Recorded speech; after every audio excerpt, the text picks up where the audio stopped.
Ziara ya kwanza ya Waziri Mkuu wa Jamhuri ya Muungano wa Tanzania Dr. Mwigulu Nchemba katika mkoa wa Katavi inaanzia hapa katika mradi mkubwa wa miji 28. Mradi huu wenye thamani ya zaidi ya shilingi bilioni 22 unatarajia kuondoa kero ya maji hasa kwa wakazi wa manispaa ya Mpanda.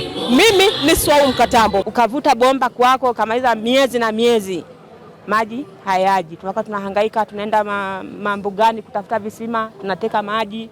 Sasa yale maji tunayokunywa mengine ni machafu, yanakuwa matuzuru matumbo, hatuponi matumbo kwa sababu tunakunywa maji machafu. Kuendea maji mbali, unatoka shambani umechoka, umetoka sehemu mbalimbali umechoka, unaenda kuteka yale maji, unakuta foleni ni kubwa, unatoka pale muda umesha kwenda.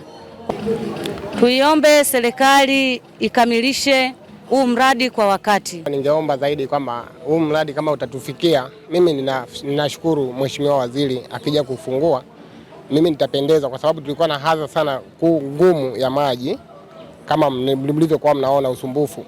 Nimekuja nimejionea mradi wetu na nimehakikishiwa mtiririko wa fedha pamoja na kazi zilizosalia, na kwamba ifikapo Julai mradi utakuwa umekamilika. Na mimi maelekezo yangu yatakuwa hayo, tukamilishe mradi kwa wakati na ubora unaotakiwa ili wananchi hawa waweze kupata maji.